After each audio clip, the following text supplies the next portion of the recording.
स्वामी समर्थ. स्वामी महाराज तुमच्या सर्व चांगल्या इच्छा पूर्ण करो ही स्वामींच्या चरणी प्रार्थना करते आणि आजच्या व्हिडिओला सुरुवात करते. पण त्या अगोदर चॅनलवरती नवीन असाल तर सबस्क्राईब करा आणि शेजारील बेल आयकॉनलाही प्रेस करा.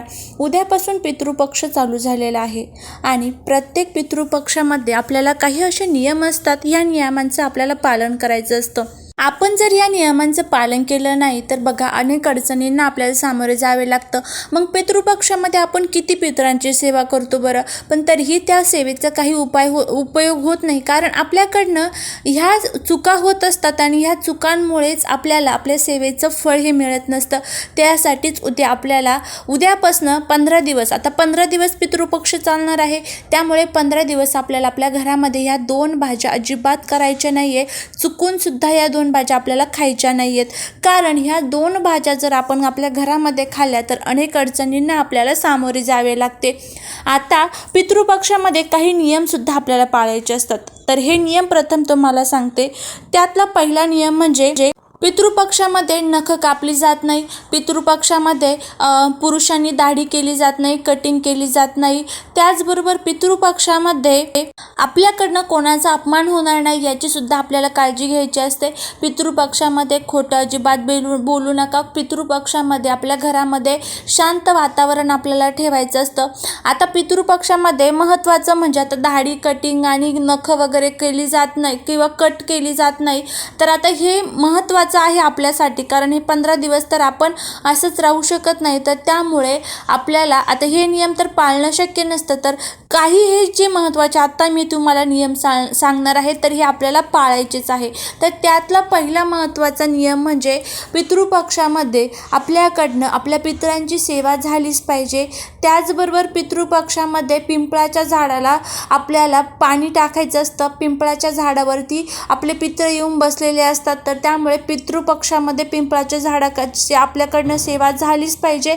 पितृपक्षामध्ये तुमच्या ज्या तिथीला पित्र असतील तर त्या तिथीला पित्रांना जीव घातलंच गेलं पाहिजे. कारण जर आता आपल्याकडनं ह्या तिथीला जर पित्राला जीव घातलं गेलं नाही तर पूर्ण वर्षभर आपले पित्र उपवाशी राहतात आणि उपवाशी राहिल्यामुळे त्यांचा तळतळाट जो असतो तर तो आपल्याला मिळत असतो. तर त्यामुळे पितृपक्षामध्ये तुमच्या ज्या तिथीला पित्र असतील तर त्या तिथीला आपल्याला आपल्या पित्रांना थोडं तरी, तुम्हाला काही शक्य नाही ना कोणाला जीव घालणं, तुम्ही एखाद्याला दान करा. तुम्ही एखाद्या अनाथ आश्रमामध्ये जाऊन जरी दान केलं तरीही ते दान तुमच्या पितरांपर्यंत पोचलं जाईल. तुमच्या पितरांच्या नावाने आपल्याला हे दान करायचं आहे. तर अशा प्रकारे हे महत्त्वाचे नियमसुद्धा जरी तुम्ही पाळले तरीही तुमच्या घरातील सर्व जो काही पितृदोष आहे तर तो पितृ आशीर्वादामध्ये बदलेल. इतके महत्त्वाचे हे नियम आहे. आता महत्त्वाचं म्हणजे आपल्या घरामध्ये आपण भरपूर भाज्या करतो आणि ह्या भाज्या आपण रोज खातो. कारण आपल्याला माहीत नसतं की ह्या भाज्यांनी काय होतं काय नाही होत, या गोष्टी आपल्याला माहीत पाहिजे. त्यामुळेच उद्यापासनं लक्षात ठेवा 15 दिवस आपल्या घरामध्ये ह्या भाज्या अजिबात करायच्या नाही आहे आणि अजिबात खायच्या सुद्धा नाही आहेत.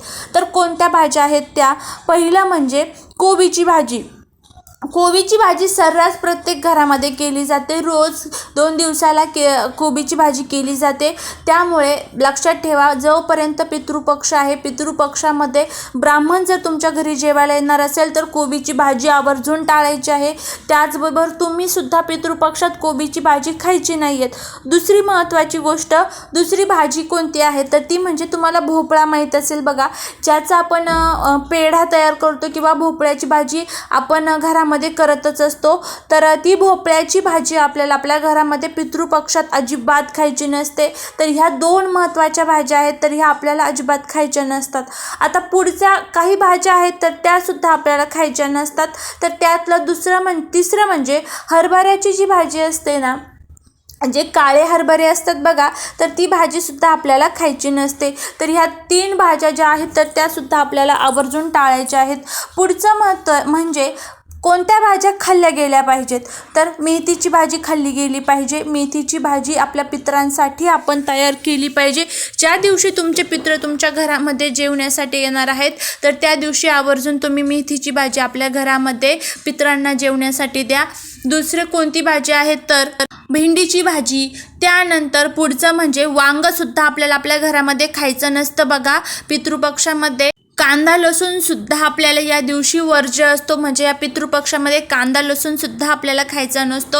आणि आता कोणत्या भाज्या खायच्या आहेत तर आपल्याला मेथीची भाजी खायची आहे, त्यानंतर आपण भेंडीची भाजी खाऊ शकतो. बाकी ज्या काही सर्व भाज्या आहेत तर त्या सर्व तुम्ही भाज्या खाऊ शकतात. फक्त ह्याच्या आता तुम्हाला भाज्या सांगितलेल्या आहेत, जसं की वांग असेल, त्यानंतर कोबी असेल, त्यानंतर भोपळा असेल, त्यानंतर कांदा असेल, लसूण असेल, ह्या भाज्या आपल्याला पूर्णपणे आपल्या घरामध्ये वर्ज्य करायच्या आहेत. तर अशा प्रकारे जर आपण पितृपक्षामध्ये हे काही नियम पाळले तर नक्कीच आपला जो काही पितृदोष आहे तर तो पितृ आशीर्वादामध्ये बदलेल. इतके महत्त्वाचे हे नियम आहेत. तर नियम हे आवर्जून पाळा आणि घराच्या सुखी आणि समाधानासाठी आपल्या पितरांकडे प्रार्थना करा.